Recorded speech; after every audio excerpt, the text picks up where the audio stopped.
dos tempos que correm, carisma, ela foi inspirada em dois acontecimentos dos momentos que correm agora. Um deles, esse episódio tão falado e tão lamentável que aconteceu com um médium conhecido como João de Deus, né? Acusado de abuso contra mulheres e crianças, utilizando a mediunidade. E este assunto, não aqui no Rio Grande do Sul, não foi tão forte, mas lá no centro do país, na imprensa comum, tem sido tratado o dia inteiro e com ataques extremamente sérios ao espiritismo, como se um médium necessariamente fosse espírita e tivesse envolvido naquelas situações todas. Também é bom lembrar um assunto que já também está na imprensa já há vários anos, né? Também lamentavelmente acontecendo no seio da Igreja Católica, com uma série de padres acusados de pedofilia. Então a gente fica preocupado, né? O que acontece e aonde isso pode afetar a vida de cada um de nós? O que a gente precisa entender a respeito disso? Eu tenho um amigo que se aproximou assim, intelectualmente do espiritismo só, porque ele ele teve uma vida inteira sempre afirmando-se ateu, mas ele começou a ler algumas obras espíritas e ele diz que ele está tentando entender. Ele não é espírita, diz ele que não pretende ser, mas ele de vez em quando tenta entender alguma coisa. E uma das frases que ele me disse há pouco tempo atrás, é muito interessante. Ele disse assim: eu penso que Deus enviou o espiritismo agora, há 160 anos aqui para a humanidade, é porque ele achou que a humanidade já podia ser tratada como adulto. E aí eu disse: mas por que tu diz isso? Ele disse: não, é porque todas as informações que vêm do espiritismo, elas vêm baseadas na lógica, em bom senso, né, em fazer a gente pensar. Eu disse: olha, é verdade. E aí continuamos a conversa, mas para não relatar a conversa com ele, eu vou lembrar uma passagem da obra espírita. Naquele período que Kardec ainda interrogava o mundo espiritual, né, a respeito dessas ocorrências todas, ele conversa com um espírito que se identificou com o nome de Verdade. Não quis dar o nome de nenhuma das suas existências anteriores, mas Espírito Verdade. E este espírito, no final de uma daquelas conversas, ele diz para Kardec, e Kardec registra isso, né? 2 mandamentos eu deixo para os espíritas, somente 2. O primeiro, amai-vos uns aos outros como Deus vos ama. Ou seja, repetindo tudo aquilo que Jesus recomendou há 2000 anos atrás. Ele disse: o segundo mandamento, instruí-vos. Nós passamos muito tempo, nós, eu digo os espíritas, aqueles que começaram a tentar compreender a mensagem espírita, e às vezes a gente tem dificuldade de entender qual é o significado desse instruí-vos. Algumas pessoas poderão imaginar que esta recomendação da espiritualidade significa que todo mundo tem que ir para a escola e para fazer primeiro grau, segundo grau, fazer faculdade, estudar de forma tradicional bastante, e isso é a vontade de Deus. Não é isto. A instrução que o mundo espiritual nos dá e nos recomenda é que nós aprendamos a pensar, entender as informações que estão disponíveis e, a partir daquilo que a gente é capaz de compreender, cada um de modo diferente do outro, cada um de acordo com a sua capacidade de compreensão, interpretar aquilo que tradicionalmente a gente reconhece como a vontade ou o desejo de Deus em nosso favor. Uma das coisas que a gente sempre, ao longo do tempo, né, as igrejas que, começando pela Igreja Católica, a primeira herdeira da mensagem de Jesus, depois as igrejas reformadas todas, elas sempre procuraram entender esta disposição ou a capacidade de algumas pessoas de fazerem diferente dos outros, fazer o bem mais do que a maior parte das pessoas. E utilizaram já desde os primeiros tempos uma palavra, que vem do grego, para nós está traduzida como carisma. O dicionário traduz essa palavra dizendo que ela tem dois sentidos. Carisma tem dois sentidos.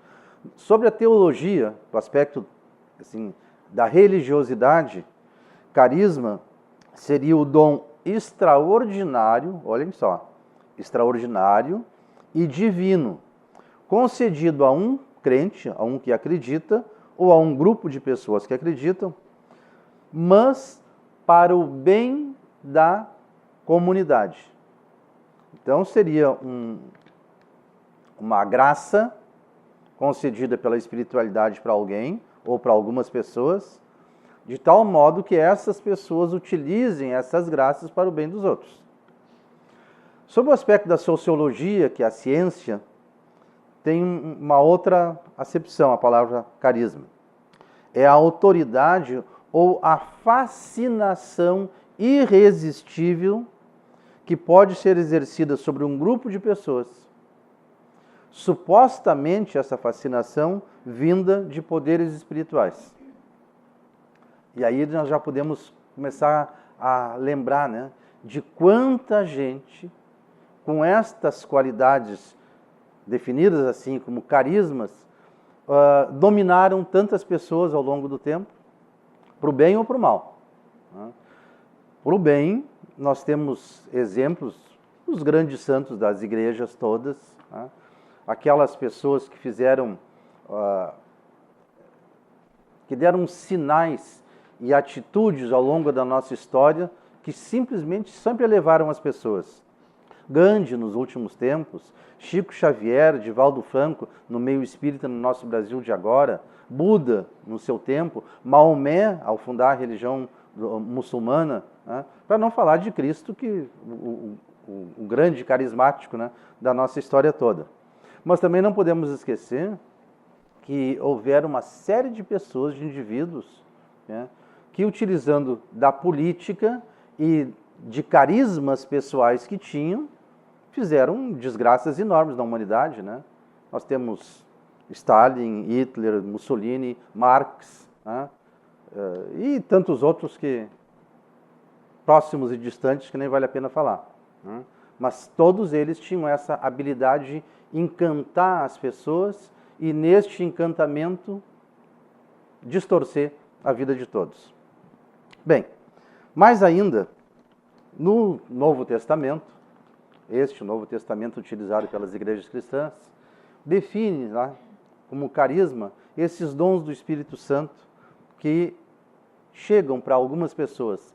E no Novo Testamento enumera 9 dons, 9 carismas diferentes. O primeiro deles é o carisma ou palavra de sabedoria. Aquela sabedoria que vem inata em algumas pessoas e às vezes sem instrução formal, mas que são capazes de encontrar soluções para conflitos das pessoas, orientando, indicando um bom caminho. São sábias por natureza. O segundo carisma citado no Evangelho é a palavra do conhecimento, que se entende modernamente como a ciência. Aquela pessoa que tem a capacidade quase que inata e maior do que a grande maioria dos outros de descobrir os segredos do funcionamento da vida e do nosso universo. Os grandes cientistas, aqueles que fazem a diferença na humanidade. Diz ainda a terceiro carisma, a palavra de fé. Aquele indivíduo bafejado com este carisma, com essa capacidade de demonstrar na sua vida e induzir os outros a desenvolverem cada vez mais a fé no Criador e no desejo dele da nossa felicidade. E tem ainda o quarto carisma citado, o carisma de cura. A capacidade de um indivíduo, inconscientemente manipulando as forças da natureza, promover a cura de doenças. E existem tantos por aí. Na sequência, o carisma dos milagres. Aquela pessoa que tem também uma capacidade inexplicável de fazer com que acontecimentos se modifiquem de modo contrário às leis da natureza, aparentemente contrários às leis da natureza, daquilo que a gente sabe. Na sequência, a profecia, tão valorizado pelas igrejas evangélicas modernas. A capacidade de comunicação com o mundo espiritual, na verdade, a profecia é isso. Não é falar de acontecimentos futuros, mas é a capacidade de comunicação com a espiritualidade. Na sequência, o carisma do discernimento dos espíritos. Está lá no Novo Testamento isso. Discernimento, a capacidade de identificar os espíritos que estão se comunicando. Segue depois a capacidade de falar e interpretar línguas estranhas. Ora, todos esses carismas, nós conhecemos eles na atividade mediúnica. Os médiuns desenvolvem, por meio deste, que nós chamamos no meio espírita, essa capacidade de comunicação com o mundo espiritual. A mediunidade é o exercício, é o desenvolvimento de um desses carismas citados lá no Evangelho. Agora, onde é que eles se colocam isso na lógica espírita e o porquê que é importante a gente ter conhecimento disso? O mundo espiritual nos diz com muita clareza, e vocês me permitem, eu vou até ler para que não haja erro do que eles estão dizendo. Aqui, no Livro dos Médiuns, no capítulo 31, chamado Dissertações Espíritas, são textos ditados pelo mundo espiritual. Eles dizem o seguinte: todos os homens no sentido genérico, da humanidade, homens e mulheres, todos os homens são médiuns. E todos os homens, todas as pessoas, têm um espírito que os ajuda no sentido do bem, quando sabem escutá-los. Agora, uns se comunicam diretamente com eles, valendo-se do desenvolvimento da mediunidade, enquanto outros somente os escutam com o coração, alguns com a inteligência. Pouco importa. Importa é que eles sejam escutados. Sempre um espírito nos aconselha.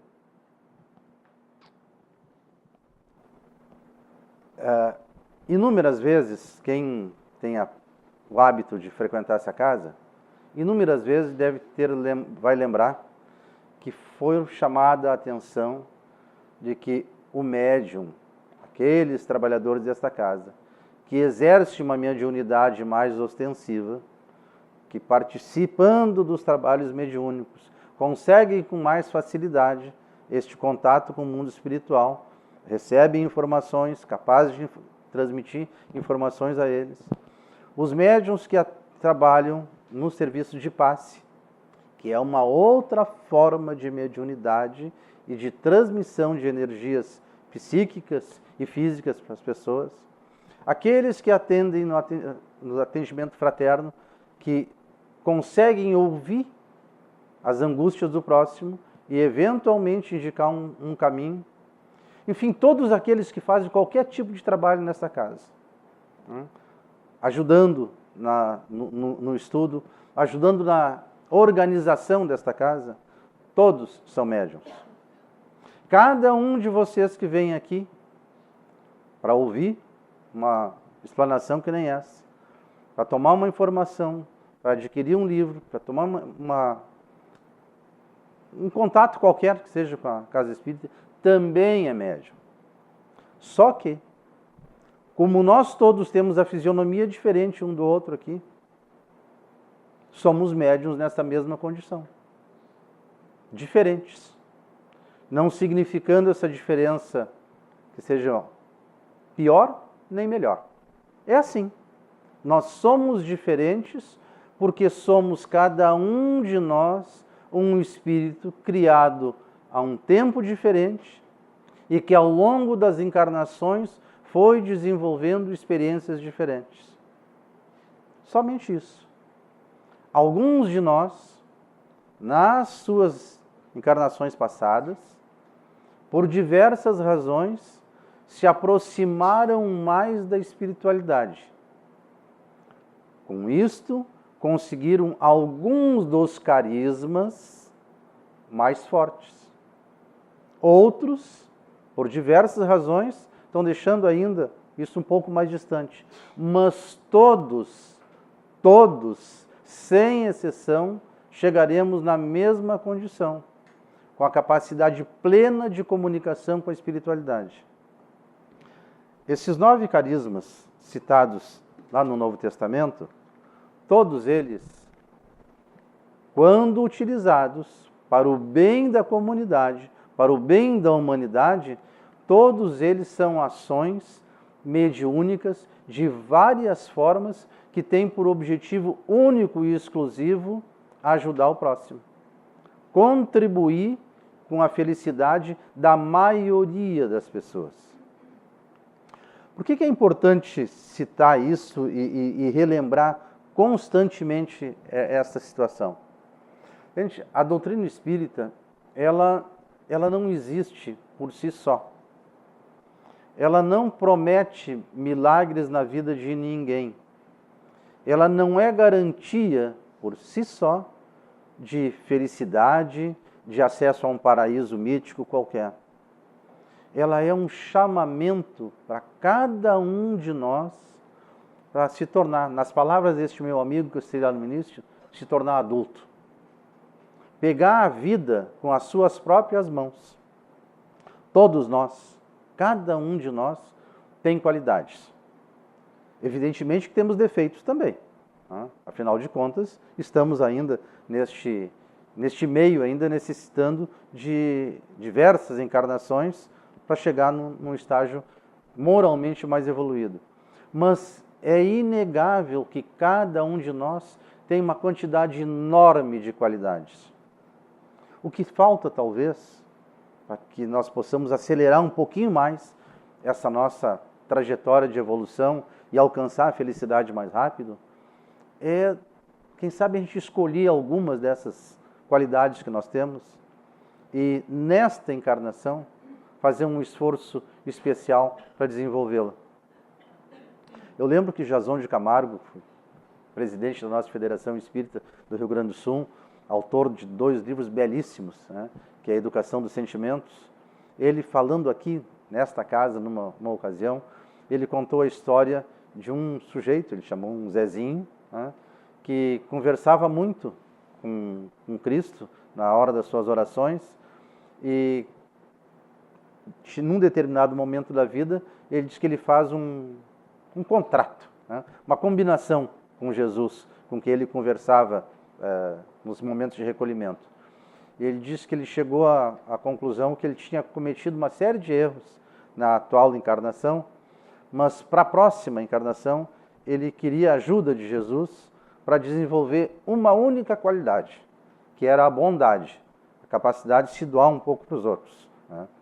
E o resultado disso, naquela conversa que ele teve, foi que Jesus disse para ele: bom, se tu pretende ser bondoso como única qualidade que tu vai desenvolver na próxima encarnação, nem precisa mais. Vem comigo, que tu já entendeste todo o caminho que cada pessoa deve seguir. E é exatamente isso que talvez seja o nosso desafio. Cada um fazer um esforço recomendado lá há 15 séculos atrás por Santo Agostinho e insistido constantemente pela comunidade espiritual que conversou com Kardec e seus auxiliares quando nos trouxe o conhecimento espírita. Nós devemos, periodicamente, se não conseguimos fazer isso sempre, fazer uma viagem para dentro de nós mesmos. E nessa viagem tentar descobrir, de fato, quem nós somos e como somos. Não para identificar aquelas coisas que nós gostaríamos de esquecer, de fechar os olhos, aquele lado não muito agradável da nossa personalidade, mas de modo especial para procurar descobrir quais são os carismas que nós já desenvolvemos ao longo dos tempos. ao longo das diversas encarnações? Quais são as capacidades boas? Quais são as qualidades cristãs que nós desenvolvemos ao longo das últimas encarnações? Mas não simplesmente para saber, né? Olha, eu já cheguei em tal ponto. Não. Descobrir cada uma delas, identificar em que ponto nós estamos, para a partir daí subir um degrau a mais. É muito difícil. Imaginem uma situação só hipotética, de uma pessoa que ao longo das diversas encarnações não conseguiu ainda deixar de lado o verdadeiro vício, né, da mentira. A pessoa mente constantemente, sem se preocupar com isso. Se ela fizer esse pensamento e essa viagem para dentro de si própria, ela vai identificar que ela é uma pessoa costumamente mentirosa. Alguém imagina que por identificar um defeito dessa natureza, esta pessoa vai conseguir, já agora, nesta encarnação ou na próxima, abandonar por completo a mentira? Toda a realidade espiritual, todas as informações que o mundo espiritual nos traz, e o bom senso, levam a crer que não. Que o nosso abandono daquilo que nós não desenvolvemos bem ainda, o abandono dos defeitos, como nós costumamos chamar, ele é muito lento. A pessoa mente hoje o dia inteiro. A próxima encarnação, quem sabe, vai mentir só 20 horas por dia, não 24. E depois vai 19, e assim vai indo. Até que uma das ocasiões não mentirá mais. Vai começar a cultivar a verdade. Se isto vale para os nossos defeitos, vale também para as nossas qualidades. É por isso que o Zezinho queria ser bondoso. Ele não sabia que ele estava desenvolvendo a bondade ao longo do tempo, até para se dar conta disso, que ele tinha que ser bondoso. Mas as nossas qualidades também elas precisam de tratamento, de cultivo, como se fosse uma planta que a gente põe no jardim. Tem que cuidar, tem que oferecer para ela condição de vida e de desenvolvimento. Tem que ser bem tratada. Os carismas que nós já desenvolvemos até agora, vejam só. Sabedoria. Todos nós temos. Em graus variados, evidentemente, mas todos nós somos sábios de alguma forma. Isso não veio de graça, não foi um presente de Deus. Foi o que nós, pelo nosso esforço, desde o momento da criação, fomos desenvolvendo. Conhecimento, a nossa capacidade de compreender o mundo, a ciência, de modo geral. Nós aprendemos a falar uns com os outros, de modo que o outro nos entenda. A gente aprende a fazer as contas mais elementares, depois as mais complexas. Nós começamos a compreender como é que o mundo funciona. Isso também não foi dado de presente de um momento para o outro. Nós fomos, ao longo dos séculos, encarnação após encarnação, desenvolvendo esse conhecimento. A fé. Vocês lembram? Cada um que aqui já viu algum daqueles filmes passados no tempo, que de 2000 anos atrás, quando Cristo caminhava conosco aqui na Terra, o que eram os deuses? As pessoas, para terem fé num Deus, precisavam construir uma estátua enorme dele. Inventavam uma figura qualquer, e aquilo ali era o Deus para eles. Era aquela pedra. Agora, nós todos, cada um de nós aqui, consegue compreender, cada um do seu jeito, a ideia de Deus, sem precisar disso. Ou seja, nós, ao longo do tempo, ao longo das diversas encarnações, nós fomos desenvolvendo também a nossa fé no Criador, que nos ama. Não é mais aquele Deus de vingança, de tristeza. Capacidade de cura. Tem um livro fantástico do Divaldo, né? Cura ou autocura? O conhecimento espiritual, de modo especial o conhecimento espírita, nos diz que boa parte dos nossos males físicos são decorrentes de males morais, de vidas equivocadas que nós levamos nas diversas encarnações, que acabam se refletindo, às vezes, no nosso corpo físico. e que o bom ânimo, a fé, a confiança em Deus e no destino que Ele quer para cada um de nós, por si só, ajuda na nossa cura, quando não nos dá a cura completa. Os milagres. Nós já sabemos hoje, o espírita já sabe disso. Milagre, essa ideia de mudança das forças da natureza pela vontade de alguém, não existe. O que está acontecendo é que nós, aos poucos, estamos compreendendo melhor o universo em que vivemos, e aí aprendemos que não são milagres, mas são o uso daquilo que está disponível no universo para mudar as nossas condições de vida. As profecias é o contato com o mundo espiritual, o que cada um de nós é capaz. Pode ser feito isso numa sessão mediúnica, num modo ordenado, com um objetivo absolutamente moral e sério, metodologicamente definido, que é uma sessão mediúnica espírita, ou pode ser simplesmente, na ocasião do nosso recolhimento, pouco antes de dormir, aquela prece que todos deveriam fazer. Nem sempre se faz, né? Mas todos nós deveríamos fazer isso. E naquele momento da prece, nós estamos em contato com o mundo espiritual. E às vezes aquilo que a gente acaba dizendo assim, tive uma ideia, uma intuição de fazer tal coisa, e acaba melhorando a minha vida, é a comunicação com o mundo espiritual. O Espírito de Verdade, naquele texto que eu li, a primeira frase, ele diz exatamente isso. Cada um de nós, tem um espírito que cuida de nós, que nos orienta, um espírito familiar, um espírito amigo. E estas intuições que nós temos, habitualmente são aquela palavrinha no ouvido, enquanto nós estamos em contato com a espiritualidade, recebemos uma boa intuição, uma boa ideia. Na sequência, o discernimento dos espíritos. Conforme nós vamos nos dedicando ao desenvolvimento da nossa capacidade de viver de acordo com os preceitos morais do Cristo, nós vamos conseguindo, paulatinamente, a compreender quem é que está em comunicação conosco.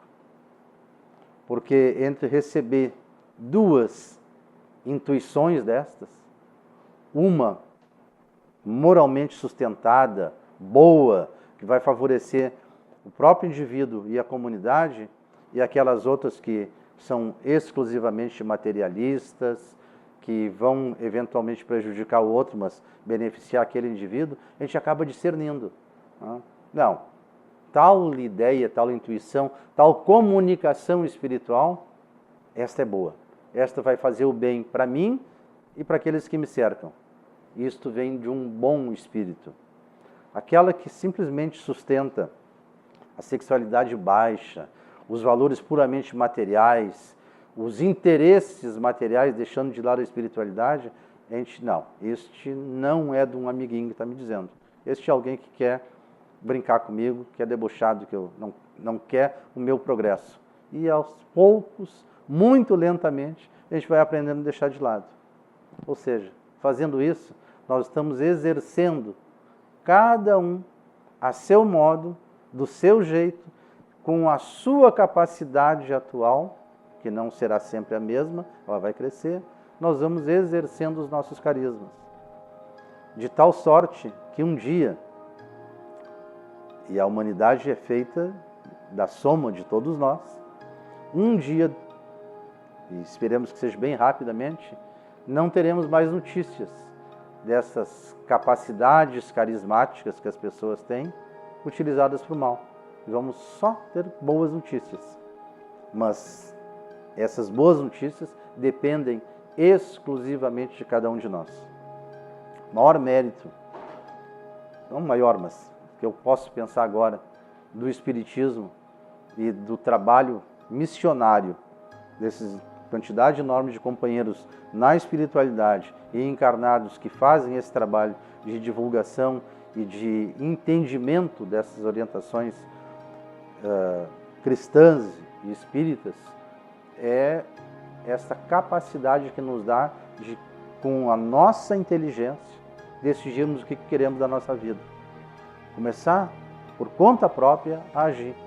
Começar por conta própria a entender quem nós somos e decidir pela mudança. Muito obrigado pela atenção.